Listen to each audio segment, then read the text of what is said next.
31,000 കുട്ടികൾ മലബാറിലെ 6 ജില്ലകളിലാണ്. അവിടെ 1,00,000-ഓളം കുട്ടികൾക്കാണ് സർ പഠിക്കാൻ ഇപ്പൊ സീറ്റ് ഇല്ലാത്തത്.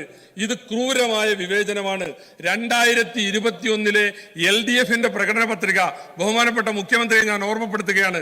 അങ്ങനെ ഈ സീറ്റുകളുടെ കുറവില്ലായിരുന്നുവെങ്കിൽ നിങ്ങളുടെ പ്രകടന പത്രികയിൽ പറയേണ്ട കാര്യമില്ലല്ലോ. മലബാറിലെ സീറ്റ് കുറവ് ക്ഷാമം ഞങ്ങൾ അധികാരത്തിൽ വന്നാൽ പരിഹരിക്കും. 2021 ശേഷം 3 കൊല്ലം പിന്നിടുന്നു. നിങ്ങളത് പരിശോധിച്ചോ? മന്ത്രി പറഞ്ഞു, ഇത് കഴിഞ്ഞ കാലങ്ങളിൽ പറയാറുള്ളതാണ്, സീറ്റിന്റെ കുറവില്ലാന്ന്. നിങ്ങൾ നിയമിച്ച കാർത്തികേയൻ കമ്മിറ്റി, ആ റിപ്പോർട്ട് എവിടെ? ആ റിപ്പോർട്ട് നിയമസഭയിൽ വെക്കി.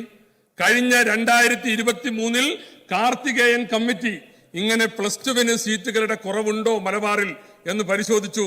കമ്മിറ്റിയുടെ റിപ്പോർട്ടുണ്ട്. മലപ്പുറത്ത് കുറവുണ്ട്, പാലക്കാട് കുറവുണ്ട്, അതുപോലെ കണ്ണൂരിൽ കുറവുണ്ട്. ഞാൻ ഈ പറഞ്ഞ കാസർഗോഡ് ഉൾപ്പെടെ വയനാട് ഉൾപ്പെടെ 6 ജില്ലകളിൽ കുറവുണ്ട്. 150 അഡീഷണൽ ബാച്ച്. ഞങ്ങൾ അതിനോട് പൂർണ്ണമായി യോജിക്കുന്നില്ല. എങ്കിൽ പോലും കാർത്തികേയൻ കമ്മിറ്റിയിൽ എന്താ പറഞ്ഞത്? 150 അഡീഷണൽ ബാച്ചുകൾ അനുവദിക്കണം. അനുവദിച്ചോ? നിങ്ങൾ പൂഴ്ത്തിവെച്ചില്ലേ? പിന്നെ ഇനി ഞാൻ ഈ സംസ്ഥാന തലത്തിലുള്ള അന്തരങ്ങൾ പറഞ്ഞ് തെക്കും വടക്കും ഒരു പ്രശ്നം ഉണ്ടാക്കലൊന്നും ഞങ്ങളെ ലക്ഷ്യമില്ലാത്തതുകൊണ്ട് ഞാനത് പർവ്വതീകരിച്ച് പറയുന്നില്ല. അദ്ദേഹം ഒന്നുകൂടി പറഞ്ഞു, തെക്കൻ ജില്ലകളിൽ 20ഉം 10ഉം കുട്ടികൾ പഠിക്കുന്ന +2 ബാച്ചുകൾ ഉണ്ട്. അത് റീഅറേഞ്ച് ചെയ്യണം, അത് വടക്കോട്ട് കൊടുക്കണം. അത് ഞങ്ങൾ ഇനി പറഞ്ഞിട്ട് തെക്കും വടക്കും തമ്മിൽ കേരളത്തിൽ ഒരു പ്രശ്നം ഉണ്ടാവേണ്ട, സീറ്റ് അവിടെ നിന്നോട്ടെ. പക്ഷേ ഇത് പരിഹരിക്കണ്ടേ? അതിനുള്ള മാന്യത ഞങ്ങൾ കാണിക്കുകയാണ്. സത്യത്തിൽ എന്താ വേണ്ടത്? 10 കുട്ടികളുടെ ബാച്ച് എടുത്തിട്ട് മലബാറിലേക്ക് കൊടുക്കണം എന്ന് പറയാം.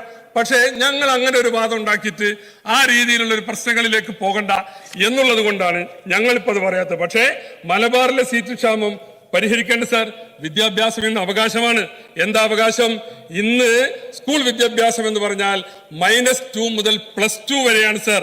ആ -2 മുതൽ +2 വരെ കുട്ടിക്ക് വിദ്യാഭ്യാസം നൽകുക എന്നുള്ളത് സർക്കാരിന്റെ ഉത്തരവാദിത്വമാണ്. ആ ഉത്തരവാദിത്വത്തിൽ 10ാം ക്ലാസ് കഴിഞ്ഞാൽ +2വിലേക്ക് അവന്റെ പഠനം നമ്മൾ മുടക്കുകയാണ്. അത് വിദ്യാഭ്യാസ അവകാശത്തിന്റെ ലംഘനമാണ്.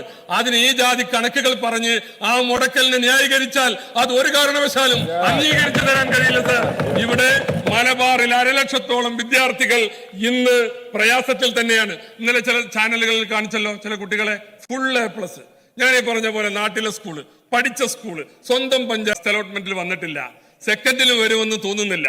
അപ്പോ ഇവിടെ വളരെ വലിയ പ്രതിസന്ധികളുണ്ട്. എന്താ ഈ പ്രതിസന്ധിയുടെ തുടക്കം എവിടെയെന്ന് അറിയുന്നത്? ഈ പ്രതിസന്ധിയുടെ തുടക്കം 998 കേരളം പൂർണ്ണമായും +2വിലേക്ക് മാറിയത്. അന്ന് ബാച്ചുകൾ അനുവദിച്ചപ്പോ വടക്കൻ ജില്ലകളിൽ തെക്കൻ ജില്ലകളിൽ അനുവദിച്ചതിന്റെ പകുതിയാണ് തൃശ്ശൂരിൽ നിന്ന് വടക്കോട്ട് കൊടുത്തത്. പിന്നീട് വന്ന LDF സർക്കാരുകൾ അതിൽ കാര്യമായൊന്നും ചെയ്തില്ല.